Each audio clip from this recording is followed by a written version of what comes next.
কিন্তু আমি যেই না খোঁড়া শুরু করব, ঠিক তখনই আকাশ চিরে বাজ পড়তে শুরু করলো। গাছগুলো একে অপরকে ধাক্কা মেরে ফেলে দেওয়ার উপক্রম করছে। মন্দির যেন ধসে পড়বে।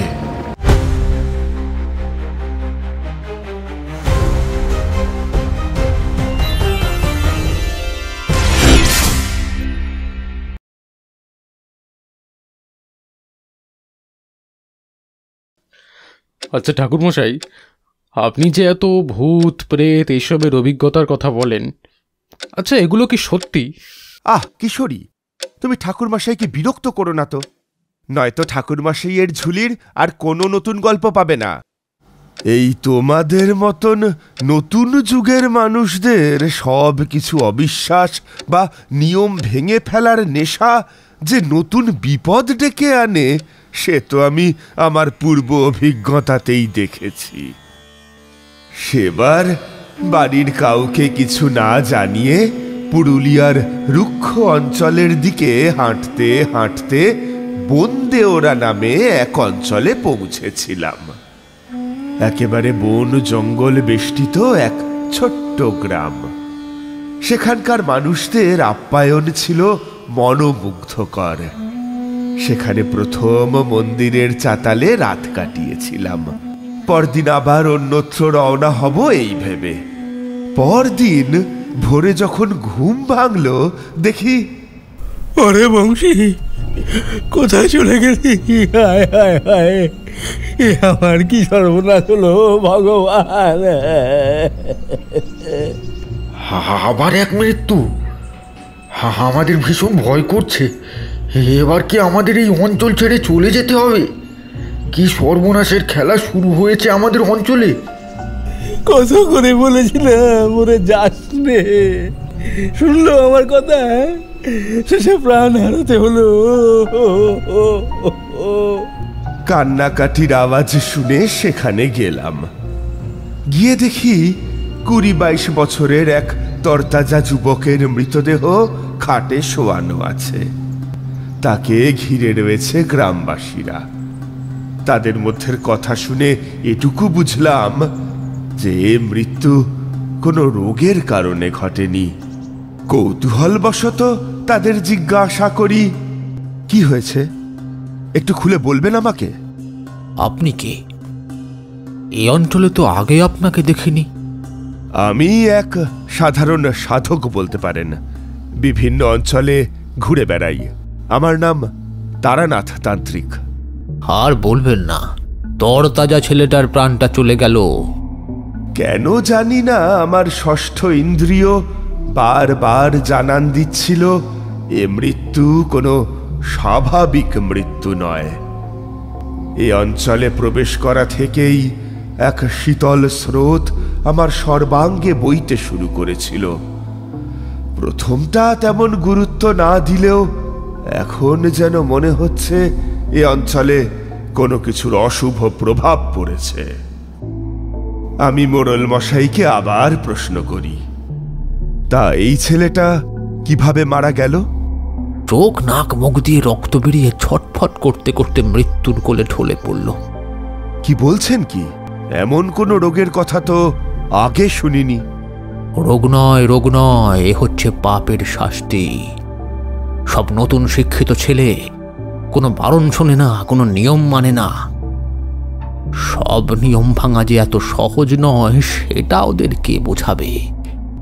তাই শেষে প্রাণটা দিতে হলো।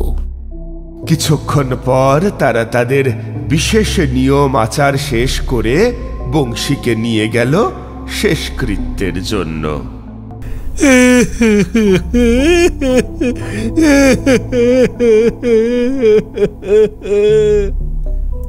আপনি হচ্ছেন সাধক মানুষ। এ অঞ্চলে আপনার পায়ের ধুলো পড়েছে, আমরা ধন্য হয়েছি। আসলে আমরা সাধক তান্ত্রিক এদের খুব বিশ্বাস করি। যদি আপনার পায়ের ধুলোতে আমাদের এই গ্রামের পাপ কিছুটা ধুয়ে যায়। আচ্ছা ঠাকুরমশাই, আমার বাড়িতে আপনি থাকবেন? না না, অত ব্যস্ত হতে হবে না আপনাকে। আমি মন্দির চাতালেই দিন কাটিয়ে দেব। সে বললে হয় না ঠাকুরমশাই, আমার বাড়িতে অতিথির জন্য আলাদা বিশ্রামাগার আছে, সেইখানেই আপনি থাকবেন। আপনি ব্রাহ্মণ মানুষ, চাল ডাল আনাজ দেব, একটু দুটো ফুটিয়ে নেবেন ক্ষণ। গ্রামের আকাশে বাতাসে এক শোকের ছায়া, কারো মনে শান্তি নেই। তবে এটুকু বুঝলাম, গ্রাম মহা বিপদের মুখে। ওদেরকে এভাবে ছেড়ে চলে গেলে হবে না। ঠিক করলাম এই বিপদ থেকে এদেরকে যেভাবেই হোক রক্ষা করব। সেদিনে রাতটা মোড়ল মশাইয়ের বাড়িতে ভালোভাবেই কাটলো। পরদিন ঠিক করলাম গ্রামটা ভালো করে ঘুরে দেখব এবং আশেপাশের লোকদের গ্রাম সম্বন্ধে বিভিন্ন কথা জিজ্ঞাসা করব। গ্রামটি বেশ সুন্দর, অধিকাংশই জঙ্গল বেষ্টিত। গ্রামে ছোট ছোট মন্দির, ছোট একটা পাঠশালা, কিছু মাটির বাড়ি, এসব নিয়েই গ্রামটা গড়ে উঠেছে। হঠাৎ দেখা হলো সেই গ্রামের মাস্টার মশাইয়ের সঙ্গে। কে আপনি? এই গ্রামে নতুন নাকি? ঠিক চিনলাম না তো। নমস্কার, আমি তারানাথ তান্ত্রিক। মোড়ল মশাইয়ের বাড়িতে উঠেছি, উনি আমাকে আশ্রয় দিয়েছেন। ও তা বেশ বেশ বেশ। গ্রামের খবর জানেন নিশ্চয়ই?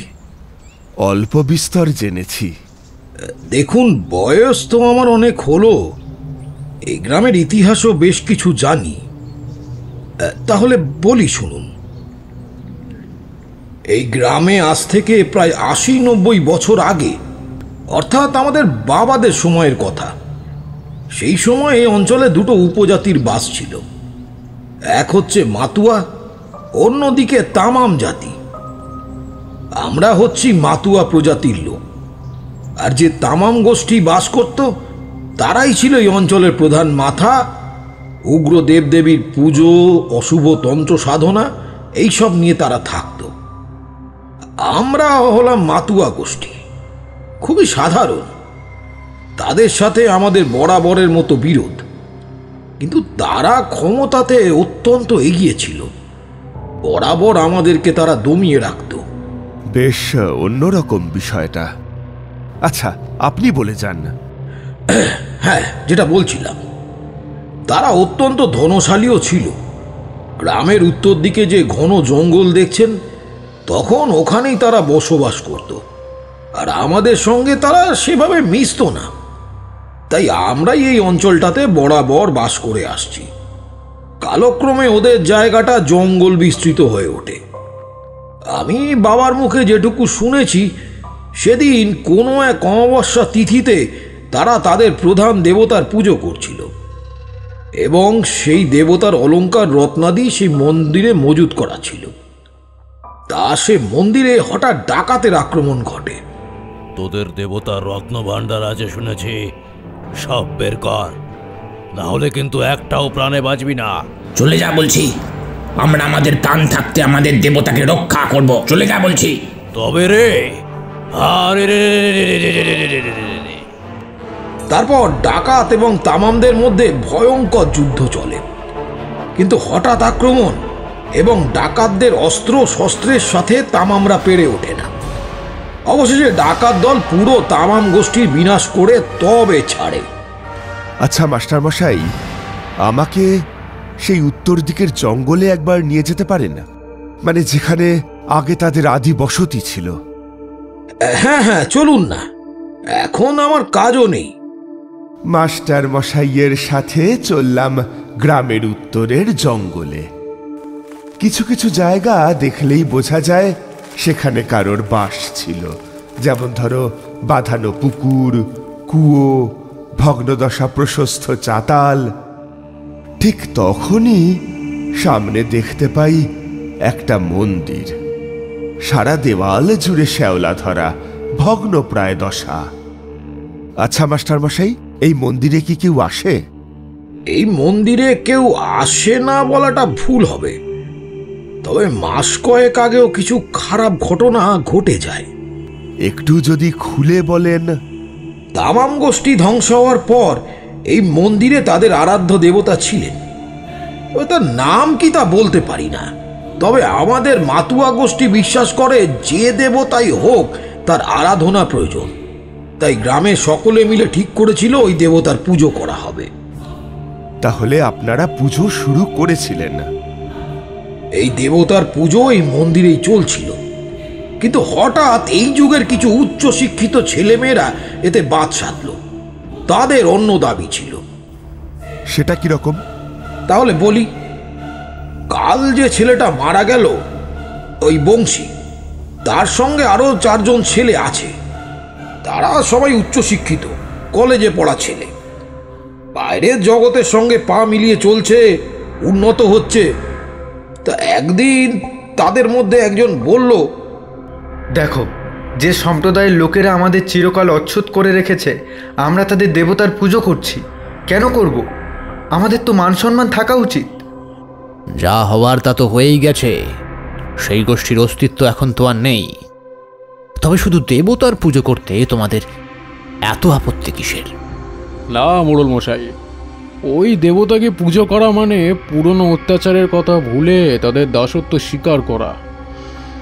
আমরা কেন ওদের মতো চলবো বলুন তো? আমাদের নিজস্ব পন্থা আছে, আচার আছে, অনুষ্ঠান আছে, আমরা সেটাকেই মেনে চলবো, তাই না? অশোক ও বংশীর সঙ্গে সুরেন, বলাই নামে আরো 2 জন সহমত দেয়। দেখো, তোমরা আধুনিক যুগের ছেলে। 2 দিন পরে তোমরা চাকরি করবে, আরো অনেক বড় হবে। কিন্তু আমাদের বিশ্বাস ভাঙতে যেও না। দেবতার পুজো না করলে আমাদের বড় পাপ হবে। সে দেবতা যখন তোমাদের কোনো ক্ষতি করছে না, তখন অযথা কেন বিপদ রেখে আনছো? সমস্যার সূত্রপাত ঘটে পরদিন থেকে। বুঝলি, এদেরকে কিছুতেই বোঝানো যাবে না যে মাথা উঁচু করে চলা কি জিনিস। কি করবি? কি করবি? ওরা তো কেউ মানছে না, আর আমরা 4 জন এদিকে, আর গোটা উপজাতি আমাদের বিরুদ্ধে। আমরা গিয়ে ওই মন্দিরের দেবতাদের ভেঙে ফেলি। ভাঙা মূর্তি তো আর পুজো করতে পারবে না। শেষমেশ মূর্তি ভাঙবি? যদি কোনো বিপদ ঘটে? তুই না শিক্ষিত, কুসংস্কার মুক্ত, তোর মুখে এসব কথা মানাচ্ছে না। তারা সবাই মিলে অন্ধকার রাতে মন্দিরে গিয়ে পৌঁছয়। অশোক, আমার হাতে হ্যারিকেন আছে, তুই বরং মূর্তিগুলোকে ভাঙ। অশোক ও বাকি 3 জন মিলে সেই মূর্তিগুলোকে শাবল দিয়ে ভেঙে টুকরো টুকরো করে ফেলে। প্রধান মূর্তি ভাঙতে যাবে, ঠিক সেই সময় গ্রামের লোক খবর পেয়ে সদল বলে ছুটে আসে এবং তাদের আটকানোর চেষ্টা করে। কিন্তু ততক্ষণে যা হওয়ার হয়ে গেছে। তোমরা এমন কেন করলে? এবার নতুন বিপদ শুরু হলে সেটা কে আটকাবে? আপনারা শুধুই ভয় পাচ্ছিলেন, কিচ্ছু হলো কি? এই তো আমরা বেশ দাঁড়িয়ে আছি। সব কিছু যে এখনই হবে তার তো কোনো মানে নেই বাবারা। যা হওয়ার হয়ে গেছে, যাও, তোমরা বাড়ি যাও। তারা চিন্তিত হয়ে পড়ে এই মূর্তিগুলোকে নিয়ে ঠিক কি করা যাবে। শোনো, তামাম গোষ্ঠী কখনো দেবতাকে জলে বিসর্জন দিত না, তাই এই মূর্তিগুলোকে জলে ফেলা যাবে না। এই ডাঙায় মূর্তিগুলোকে মাটির তলায় রেখে দাও, আর প্রধান মূর্তিকে বেদির তলায় পুঁতে দাও। গ্রামের মোড়ল মশাইয়ের সঙ্গে বাকিরা সব সহমত পোষণ করে। বুঝলাম। আর তারপরেই অশোক, বংশী অস্বাভাবিকভাবে মারা গেল। একদম ঠিক বলেছেন। গ্রামের সকলে মনে করেছে ওই দেবতার সাপ লেগেছে। যদিও আমি মাস্টার মশাই, তবুও সব ধ্যান ধারণা একবারে ছেড়ে ফেলতে পারি না। আর বাকি ছেলেরা? ও, সুরেন, বলাই এদের কথা বলছেন। পরপর 2টো মৃত্যু তাদের মনে বেশ ভয়ের উদ্বেগ ঘটিয়েছে। এরপর কপালে কি আছে ঈশ্বরই জানেন। ধন্যবাদ মাস্টার মশাই, অনেক কিছু জানতে পারলাম এই গ্রাম সম্বন্ধে। চলুন ফেরা যাক। গ্রামে ফেরার পথে হঠাৎই এক বুড়ির সঙ্গে আমাদের দেখা হয়। বাঁচবে না, কেউ বাঁচবে না, গোটা গ্রাম শেষ করে দেবে। পালা পালা বলছি।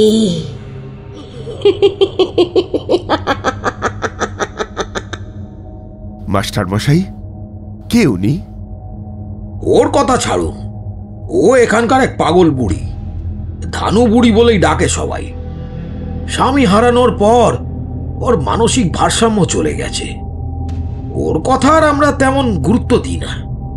ও রেগে আছে, কাউকে ছাড়বে না। সব মরবি, সব মরবি।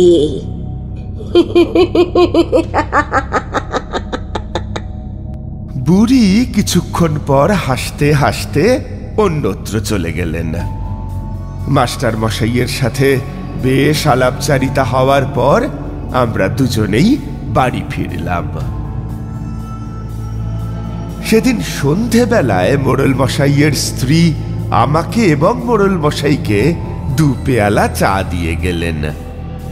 চা খেতে খেতেই মোড়ল মশাই বললেন, সুখেনের ছেলে বলাই বেশ অসুস্থ হয়ে পড়েছে, কেমন ছটফট করছে, আর খালি ভয়ের দৃষ্টিতে চারিধারে তাকিয়ে আছে। আমাকে একবার বলাইয়ের বাড়িতে নিয়ে যেতে পারেন? আগে হ্যাঁ পারি ঠাকুর মশাই, চলুন তাহলে যাওয়া যাক। বলাইয়ের বাড়িতে যখন গেলাম তখন তাদের বাড়িতে বেশ কান্নার রোল উঠেছে। বলাই ছটফট করছে, তার চোখ মুখ দিয়ে রক্ত বেরোতে শুরু করেছে। কিছুক্ষণের মধ্যেই বলাই শেষ নিঃশ্বাস ত্যাগ করল। সবটা চোখের সামনে এত তাড়াতাড়ি হয়ে গেল যে আমরা সকলে হতবুদ্ধি হয়ে গেলাম। ভারাক্রান্ত মন নিয়ে মোড়ল মশাইয়ের সাথে সেই বাড়ি থেকে বেরিয়ে এলাম। রাস্তায় আবার দেখা সেই বুড়ির সাথে। আমি বলেছিলাম ও খুব ভয়ঙ্কর, শুনলো আমার কথা, আরো রেগে গেছে। সখীদের ফিরিয়ে নিয়ে আয় তোরা। দেখ ধনুবুড়ি, তুই এখান থেকে পালা, এখন কারণ মন মেজাজ ভালো নেই, পালা বলছি। পর পর ঘটনাগুলো এমনভাবে চলতে থাকলো যে আমি কোনোভাবেই বিষয়গুলোকে সাজিয়ে উঠতে পারছিলাম না। তবে কেন জানি না বারবার মনে হচ্ছিল ওই ধানু বুড়ির বলা কথাগুলো নিতান্তই পাগলামি নয়, তার কথার কোনো গভীর রহস্য আছে। সে এমন কিছু দেখেছিল বা তার সঙ্গে ঘটেছিল যার জন্য সে মানসিক ভারসাম্য হারিয়েছে। হারুন রাজা ছেড়ে গে করবে খালি মায়ের কোল। সখীরা সব হারিয়ে গেছে, সবাইকে ডেকে তোল।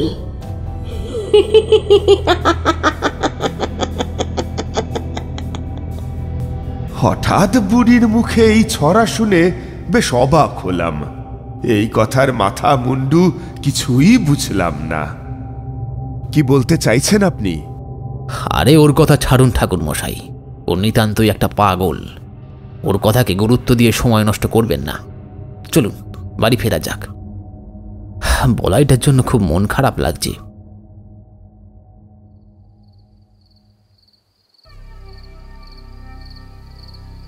হে দেবী মা, তুমি আমাকে পথ বলে দাও। এই ছোট ছোট ছেলেগুলো এইভাবে প্রাণ হারাচ্ছে, মা বাবার কোল খালি হচ্ছে, পথ দেখাও মা। তারানাথ, এই গ্রাম মহাপাপ করেছে, উগ্রচণ্ডা দেবীর অপমান হয়েছে। সে খুব উগ্রে দেবী, ওই অসহায় বুড়ির কথা শুন, তোদের মঙ্গল হবে। ভীষণ অবাক লাগছিল, এতগুলো মানুষ যাকে পাগল বলছে সেই এই বিপদ থেকে মুক্তি পাওয়ার চাবিকাঠি। হঠাৎ করেই বেরিয়ে পড়লাম সেই বুড়ির খোঁজে। মোড়ল মশাই, সেই ধানু বুড়ি কোথায় থাকেন বলতে পারেন?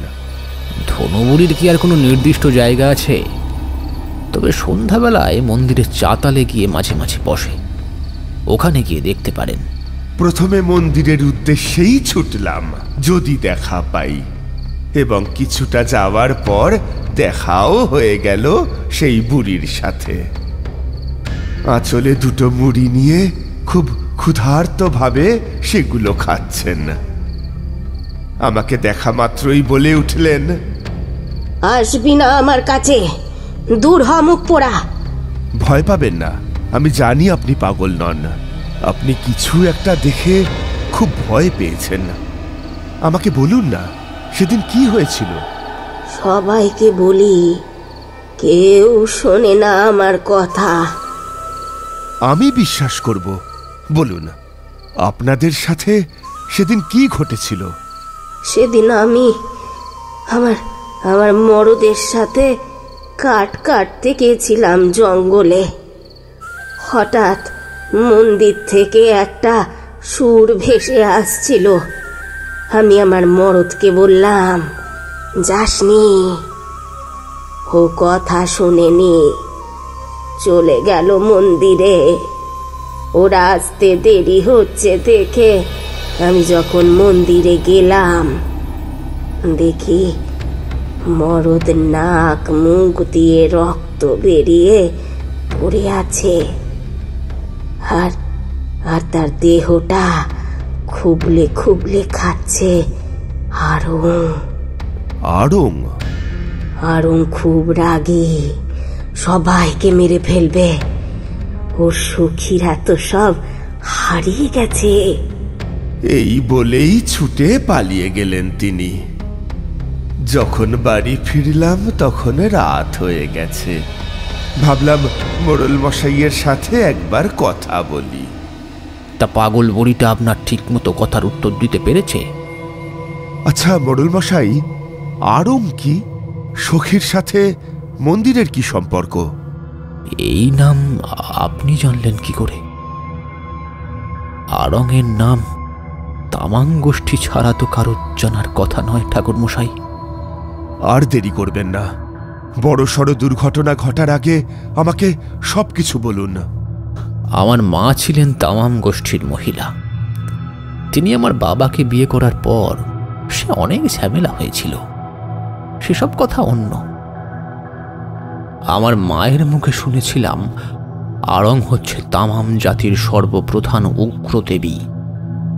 তার নাকি সখীও ছিল। আমি এ নাম কোনোদিন মুখে আনিনি, গ্রামের কেউ জানে না এ বিষয়ে। পেয়েছি, সবটা জলের মতন পরিষ্কার এখন আমার কাছে। মোড়ল মশাই, বড় সড় বিপদ ঘটার আগে এখনই চলুন সেই মন্দিরে। এই এত রাত্রে?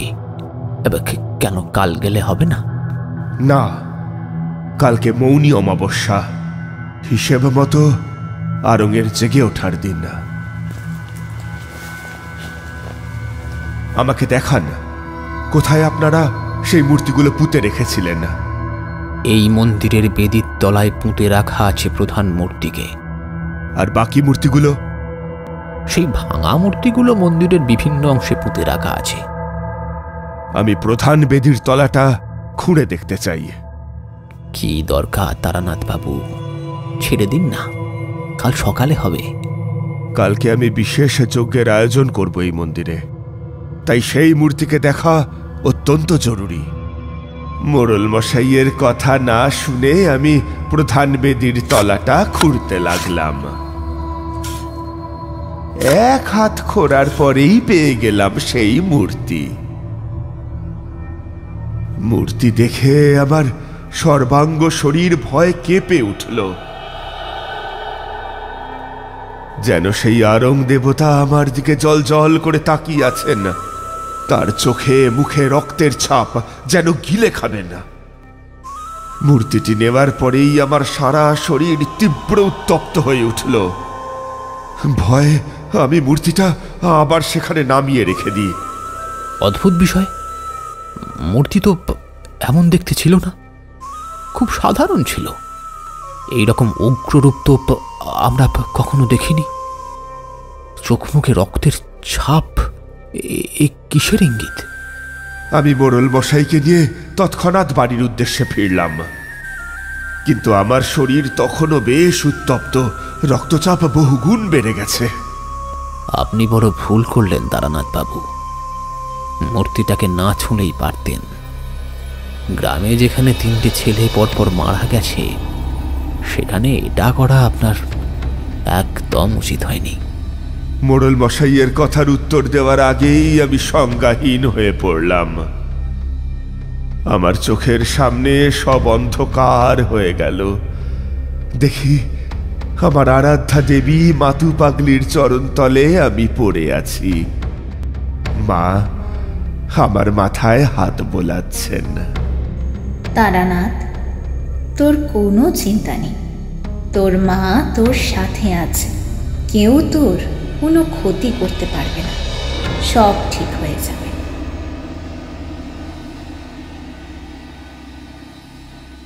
পরদিন দুপুরে কোনো রকমে চোখ মেলে তাকালাম। দেখি আমার সামনে মোড়ল মশাই, ওনার স্ত্রী এবং গ্রামের 2-1 দাঁড়িয়ে আছেন। এখন কি একটু সুস্থ বোধ করছেন? আমি ঠিক আছি। আমরা তো ভীষণ ভয় পেয়ে গিয়েছিলাম। ভাবলাম হয়তো ছেলেগুলোর মতো আপনার হাল হবে।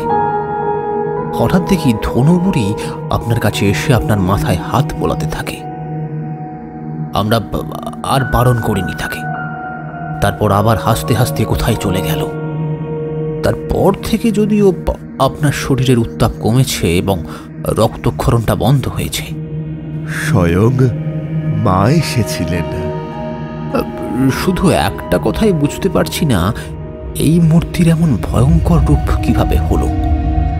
মূর্তিটা যেদিন প্রথম মাটির তলায় পুঁতে রাখা হয়, তখন তো এমন ছিল না। আরং জেগে উঠেছেন। সখীদের ছাড়া তিনি ভালো নেই। ওনাকে শান্ত করতে হবে। তবে মূর্তিটা ছোঁয়ার পর অনেকেরই মৃত্যু ঘটেছে। শুধু আপনি প্রাণে বেঁচে গেছেন। মোড়ল মশাই, আর বসে থাকলে চলবে না। যা করার আজ রাতেই করতে হবে। মনে রাখবেন, আজকে মৌনী অমাবস্যা। আমি যজ্ঞের আয়োজন করব মন্দিরে। যে যে স্থানে বাকি মূর্তিগুলোকে পুঁতে রাখা হয়েছিল আমাকে দেখিয়ে দেবেন। আমি পুনরায় যজ্ঞ করে তাদের মন্দিরে প্রতিস্থাপিত করব। তবে মনে রাখবেন, ভুলেও মূর্তিগুলোকে ছোবেন না। যখন মন্দিরে পৌঁছলাম তখন পর্যন্ত পরিবেশ শান্তই ছিল। মোড়ল মশাই মন্দিরের চত্বরের বিভিন্ন অংশ চিহ্নিত করে দিলেন। কিন্তু আমি যেই না খোঁড়া শুরু করব, ঠিক তখনই আকাশ চিরে বাজ পড়তে শুরু করলো। গাছগুলো একে অপরকে ধাক্কা মেরে ফেলে দেওয়ার উপক্রম করছে। মন্দির যেন ধসে পড়বে। তাড়াতাড়ি করুন, আমার ভীষণ ভয় করছে। এবার না হয় আমাদের প্রাণটাই দিতে হয়। আমি শরীরের সমস্ত বল কাজে লাগিয়ে খুঁড়তে থাকি। অবশেষে 12টা ভাঙা মূর্তি এক এক করে বেদির উপর রাখলাম। তারপর যজ্ঞ শুরু করে প্রধান মূর্তিকে প্রতিস্থাপন করার পালা। মোড়ল মশাই এক কোণে রীতিমতো ঠক ঠক করে কাঁপছেন। ওম চণ্ডাল উগ্ররূপী শক্তিনাশক বিনাশমুখী উগ্রচণ্ডারং সখী বিশ্বজায়া শ্বেতা স্বামিনী। মন্ত্র উচ্চারণের সাথে বাইরের পরিস্থিতি ততই জোরালো হতে শুরু করে। আর গোটা জঙ্গলে কোনো কিছুর উগ্র আওয়াজ ভেসে আসছিল আমাদের কানে। ওটা কিসের আওয়াজ? ওদিকে তেড়ে আসছে মনে হচ্ছে। ভয় পাবেন না। এই সময় ভয় পেলে চলবে না। চোখ বন্ধ করে ঈশ্বরকে ডাকুন। মোড়ল মশাইকে সান্ত্বনা দিলেও বুঝতে পারছিলাম গোটা জঙ্গল জুড়ে একদল ছায়া মন্দিরের দিকে ছুটে আসছে, এক অট্ট হাসি মেশানো ক্রোধের শব্দ করতে করতে।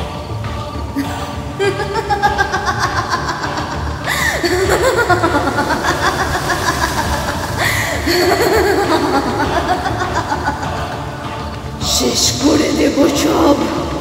সখীদের ধ্বংস করেছিস তোরা, একটা কেউ ছাড়বো না। যজ্ঞ দ্রুত শেষ করার চেষ্টা করতে থাকি। দ্রুত হচ্ছে মন্ত্রোচ্চারণ। অবশেষে বাধা পেরিয়ে যজ্ঞ সম্পন্ন হলো। 12 সখীকে আরং দেবতার সাথে প্রতিস্থাপিত করা হলো। আশ্চর্য, হঠাৎ কেমন চারিদিক শান্ত হয়ে গেল। বিপদ কেটে গেছে। শুনুন, এই মন্দিরের দরজা চিরকালের মতো বন্ধ করে দেওয়া হবে। এই দেবীর পূজা করার কোনো দরকার নেই। এই মন্দির যেন কেউ কোনোদিন আর না খোলে। আমার কাজ শেষ, এবার আমি আসি। আপনাদের গ্রাম বিপদমুক্ত। ঘটনার শুরু থেকেই আমি আপনার সঙ্গে ছিলাম। আমি দেখেছি কিভাবে আপনি আমাদের প্রাণ বাজি রেখেছেন। এই অভিজ্ঞতা চিরকাল স্মরণে থাকবে। তাদের সবাইকে নমস্কার জানিয়ে আমি অন্য পথে হাঁটা দিলাম। আমি আর কিশোরী মন্ত্রমুগ্ধের মতো গল্পটা শুনলাম। দুজনের মুখেই আর কোনো সাড়া শব্দ নেই। নির্বাক হয়ে যে যার বাড়ির পথ ধরলাম।